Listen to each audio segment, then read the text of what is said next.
tents, which we talked about several months back, but we never really finalized those, and they kind of got pushed back.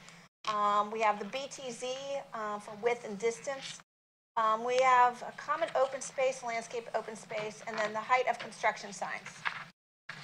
So we'll start with the tent. The last time we were discussing a definition. So this is before you is the definition of a tent, a portable shelter as a canvas stretched over a supporting framework of poles with ropes and pegs.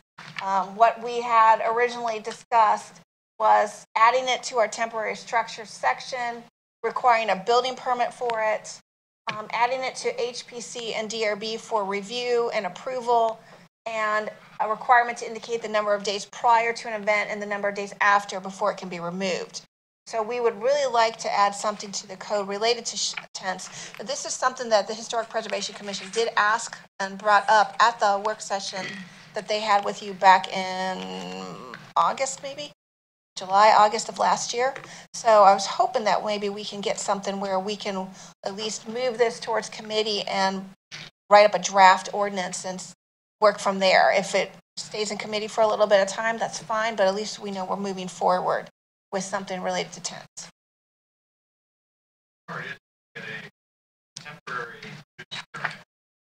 Not difficult.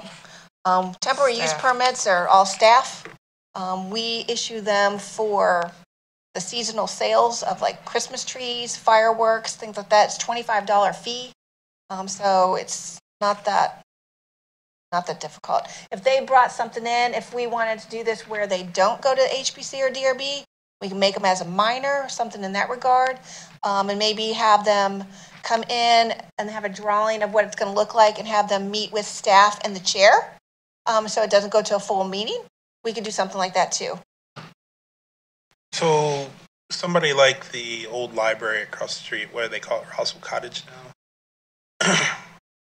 Who has a tent up? Does a tent every now? I mean, they have a tent every event they have, and they take it down, tent up, down, up, down. Would they have to come every time they put the tent up? We could work something out. Yeah, I mean, because if somebody's in the business of doing events, and they put a tent up and down, and down, as long as they're doing the same tent, maybe there's a category that says as long as you take it down, and you put the same tent up, then you maybe once a year. Because otherwise, it's just going to be so much paperwork and overload, having people come in and out, in and out, That's true. In and out. We could work on putting something like that, and do a 1 year thing, and you pay once, and then you just have your tent up and down. We know we have the permit in, and it's been done and approved. And as long as they use the same tent, we could do something like that. And it's also important that we know the dates of when. Right. Yeah. Well, the special event facilities, they don't know their schedules. So, be it Naylor Hall or any of those, if they have that, and there's a certain number of days before they have to tell you when the tents are going up and when they'll be down. And those folks know a year ahead what their schedule is. Yeah, right. But, so that's something we could work through and also add in. The type of tent, because some tents require fire approval and a building permit. Sure. So okay. I think I would, if we could do something, I think I'd rather see it done through staff than have to get members of the HPC together. Okay. I mean, it just seems like it would flow better for everybody. Alice, some tents require that currently, or will? Oh, that's current. Now, the bigger question is, do everyone come in and get that building permit? Right. Usually not. So it says we're adding a requirement. Well, it's already required in the state code that if it's a permit of a certain size, if it's one of those permit where it's enclosed, then you have to get the fire marshal and you have to get the building official. That's already in the state code. But if it kind of looks like this in the picture, that wouldn't, that doesn't require a permit today.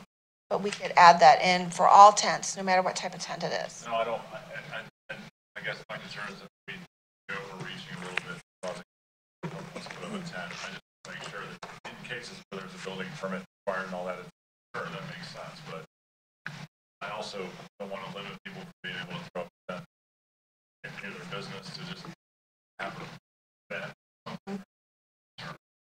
maybe we have two different sets of tents where they're enclosed, requires a permit, open, something like this, where we'd be okay and no permit required. Do No, we you don't exempt, need a building permit for that. do we exempt cemeteries? Yes, Yes. cemeteries, yes, That looks like it's in a cemetery, that's the reason I asked. it probably is. I mean, something that's going to be up for an afternoon or, for Yes. a weekend that's weather related, I don't really see it's that. I don't see any reason to have to. Okay, well, we can write something up and bring it to you. Concerns for this came from, I assume, complaints about. Correct. Yes. And the fact that they were up for, long periods Yeah. of time that didn't seem to make sense to people. People are putting them up so they end up being like additions to their buildings Right, and Yeah. leaving them up. but that's where it started, and we thought, let's put something in the code. It might not be perfect, but if we get something and we can get something started, we can move from there. Yeah, I mean, limiting the length of time that someone can put something up, that all makes total sense. I just don't want to, I also don't want to make it very, No, you don't want to hinder. right. Okay.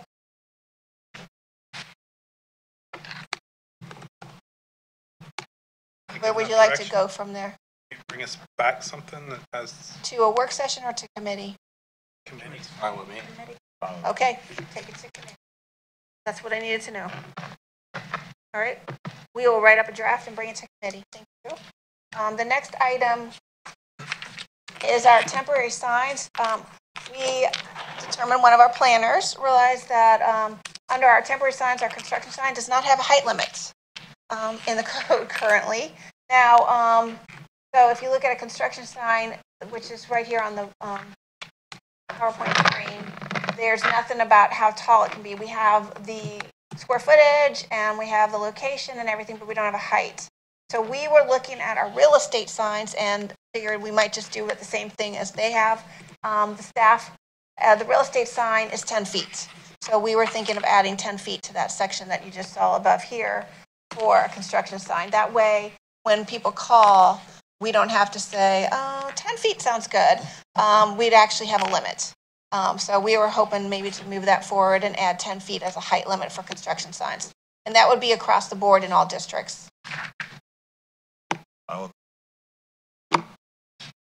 Sure. Okay, construction signs committee. All right, Let me ask a question. How does that relate to, because the latest thing is the V sign. the cloth over the chain link fence all the way around a piece of property that repeatedly advertises the construction company or the architect? Look at that. We'll look at that. Because technically that's a sign. We've got one right now at the corner of 9 and Oaken Bridge. Like that one, the Green Street. Green Street development. Also, We'll look at those. Because I don't know if those are, it's going to get slippery because Tyvek House Wrap has it on there too.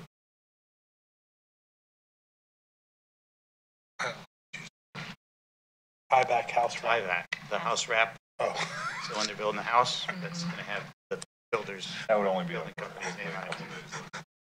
that was a place, tie-back house wrap.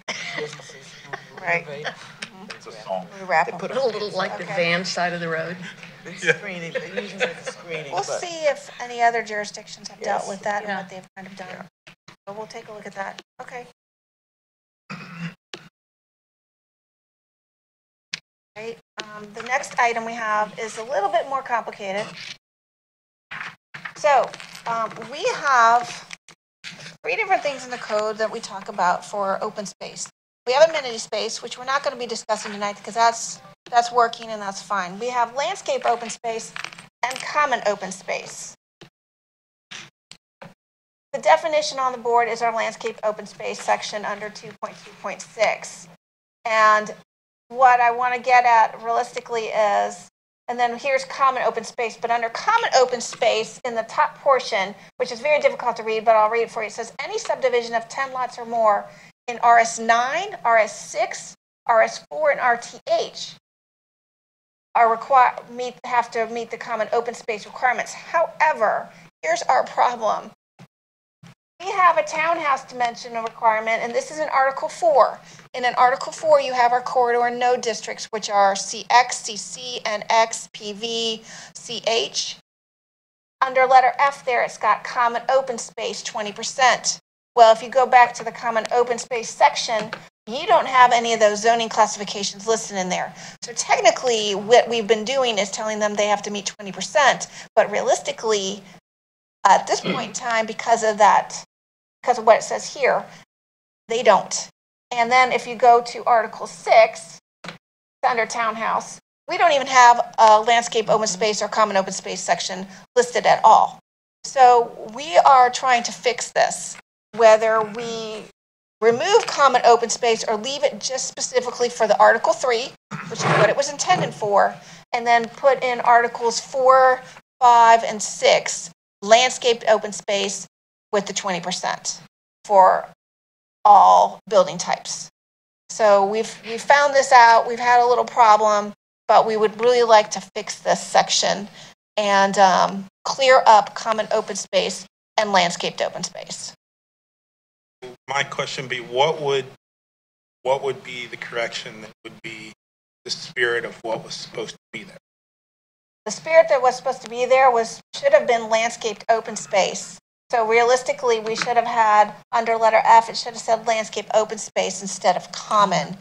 And then in Article 3, which I didn't put on here, but in Article 3, you have all the building types that require it would be the common open space for RS6, 9, 4, and RTH. And that's listed as common open space in Article 11. And then we wouldn't have this problem as to what people are required to do. They know exactly what they have to have and submit, and they would mainly fall under landscaped open space. That's what we've really been telling people for the last couple of years, because we've had this other issue and this problem. So if you added that, that would not be changing the practice that y'all been doing. That's correct. We would not be changing it. But we need to fix this because there are projects out there that we've had come in and they fall under Article 4 in their townhomes. Technically, they don't have to they don't have to do any landscape open space. So, but we need them to do so. So we wanted to fix this and bring this forward when we found this problem. What's the range of landscape open space? What does that mean? And so landscape open space definition under 2.2.6, this is what they have required to do. It may include, but it's not limited to, grass lawns, decorative planting berms, screening walls and fences, ornamental objects such as fountains, statues, and other similar natural and man-made objects, wooded areas and water courses, any or all of which are designed and arranged to produce an aesthetically pleasing effect within the development. A required neighborhood compatibility buffer and or stream buffer is considered part of this definition, which would mean that would fall under landscaped open space. So if somebody was required to do a buffer, that would fall under their landscape open space requirement. What is the difference between that and common open? Common open space was specifically listed, and I think this was added at the end. And that's why we're like, okay. It was for subdivisions of 10 lots or more. So if you're in RS6 or 9 and you have less than 10 lots, you don't have to do open space at all. But since these lots are smaller, they wanted some common open area. So, like amenity area. So it's conservation area, meadows, woodlands, pedestrian paths and things. They wanted some sort of common space for those smaller developments, for those smaller lots. you're suggesting we just make it all landscape open space? If you'd like to, that would be wonderful for staff. If not, then if you want to keep common open space, then I specifically state it should be for Article 3, which is what it's limited to, and remove it out of Articles 4, 5, and 6. So common open space could be a subset of landscape open space. Yes. There is overlap. No, I mean, It could be. if I had only the requirement for landscape open space and I chose to make what you now call common open space, I would be able to do that. Yes and no. Under the permitted uses for common open space that we have in Article 11, conservation area for natural, archaeological, or historical resource. Okay. Meadows, woodlands, wetlands, wildlife corridors, pedestrian or multi-purpose trails and passive recreation. So technically that might hit Right. under that. Agriculture, horticulture, silviculture, or pasture uses. So I don't know how much of that we have. And easements for underground drainage, easements for access, and easements for underground utility lines. Those are the uses under common open space. So, I mean, if you're looking to put in a development and you want landscaped open space where you want trees and you want landscaping and you want buffers, it doesn't really fit on some of those, in my mind. Believe what happened when we were going through this, our focus was on trying to make sure that those non-single family non-residential developments had a level of open space and amenities area. And as Jackie mentioned, at the end, it came up, well, what about those smaller lots? And because you do have some smaller developments where they don't have any common open space. It's lot. So they So decided they to decided create, to create. and instead of just saying, okay, kind of like a common open space requirement where it's a grassed area, you have to meet this. They put in all these items that are permitted. Uses of common open space may include the following. So, kind of hard to. I guess what's a little That confusing in there. to me, it seems like townhomes should almost be treated differently than the single family homes because it's all common space or there's a greater majority that's common space. Whereas, and then with the single family homes, I'm just curious, like lot by lot, is there a percentage that has to be landscaped versus, the size of the Landscape, house? but based on your setbacks Right. and your lot coverage back. So let's say if you have a small lot subdivision of 15 homes, then yes, you'd be required to meet this requirement of 20% common open space. Right. So we're just trying to rework this. I'm fine with the way you said the spirit of it. Where it's supposed to be. Leave it in Article 3, and then in Articles 4, 5, and 6, put in landscaped open space. Because in Article 6, if you decide to do townhomes in Article 6, which is possible, you're not even required to do any type of landscaped open space at this point in time, technically. So we'd really like to add that in and get this updated and changed and corrected. Because then if you go back to Article 4, so if anybody comes in and they have townhomes in the CX zoning or townhomes in CH, and they go to common open space and you actually look at that, you go to Article 11 and you read that, well, that says, well, I'm not zoned any of those. I don't have to actually do this. So we'd like to fix this. So Are there any risks or any associated with going back to the way that were? no, I think we'll be okay. Got fine with that. All right, we'll move this forward and fix all the ones that are in the code that should be landscaped open space and should be common open space. Do you have any questions? Detention ponds.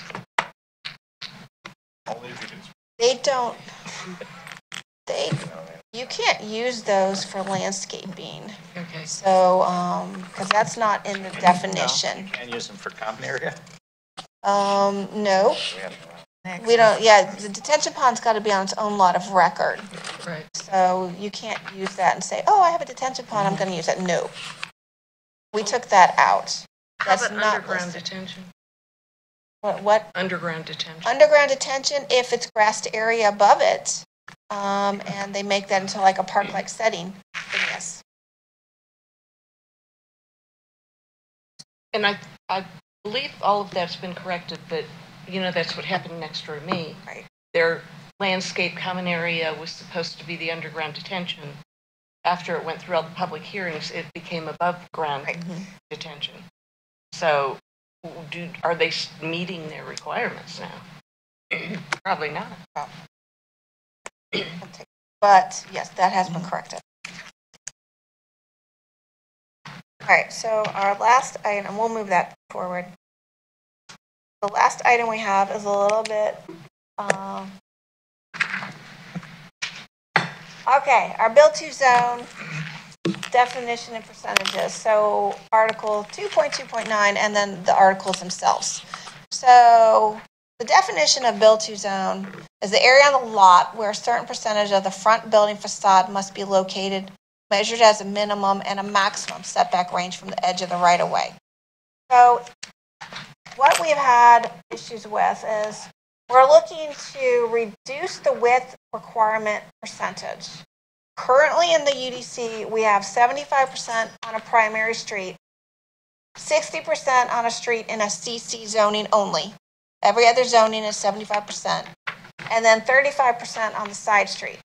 So what that means, and we have some examples. Let me go here. Okay. This drawing is, you had a lot, and the building had to meet the build-to zone. That's 75% on the main street of the building. Main street, the frontage is right there at the build-to zone. So that's pretty much taken up, I guess, in a sense, the whole lot. You'd have to put in a driveway on the side and parking in the rear, which is fine. It's just it takes up the entire lot. So what staff has looked at, and we've looked at whether we get rid of the width requirement altogether, or if that's not the council's pleasure, to reduce the requirement to possibly 50% with a third and 30% on the side street. And that's what staff would state is maybe not the lot, but maybe 50% of the building.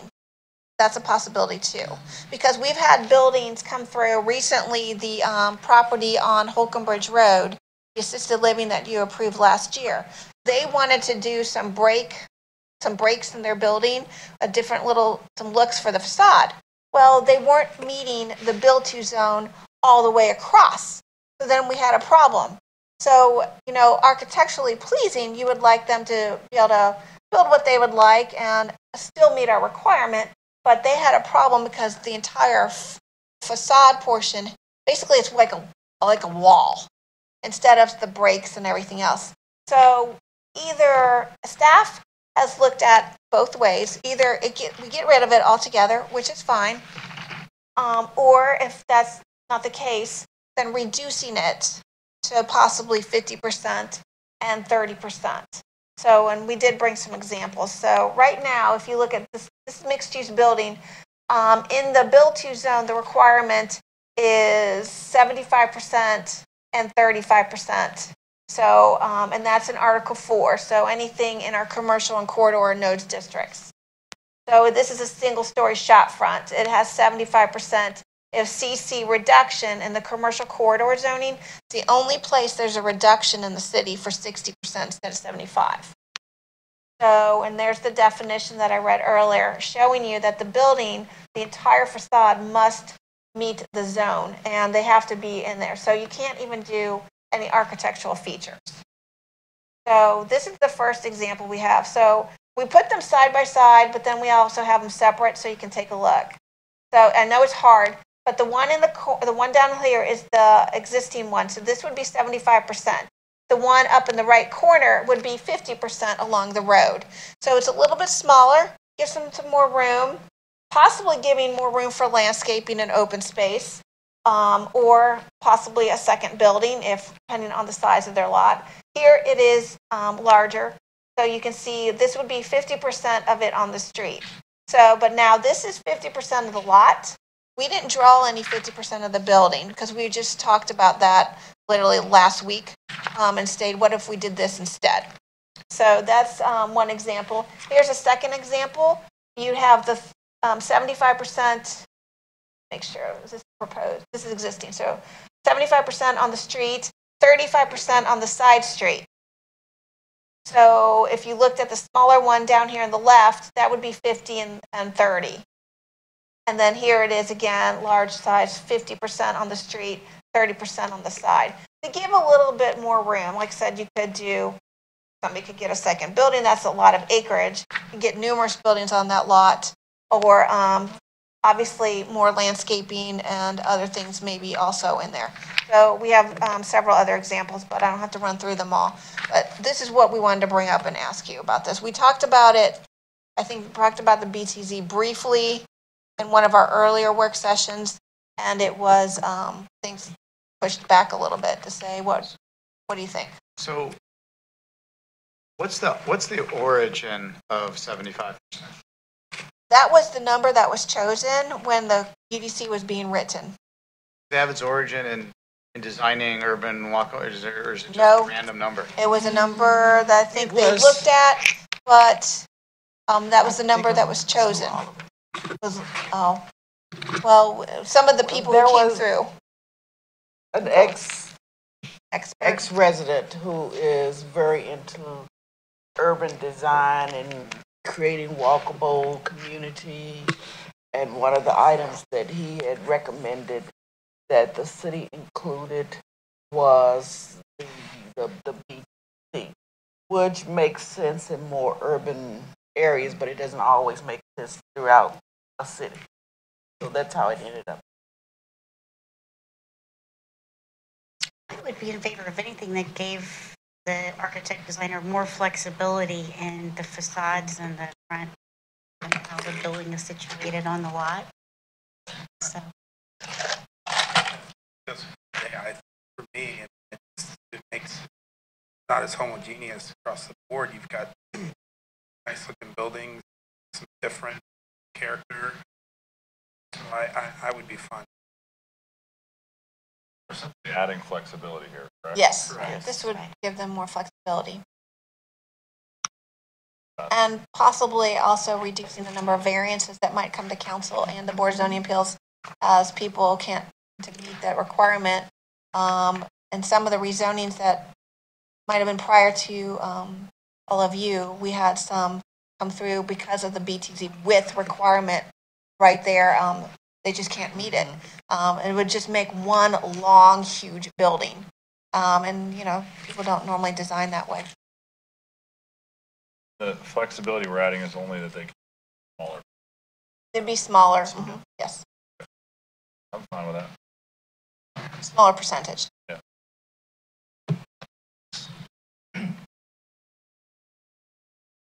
That's good. Move towards committee?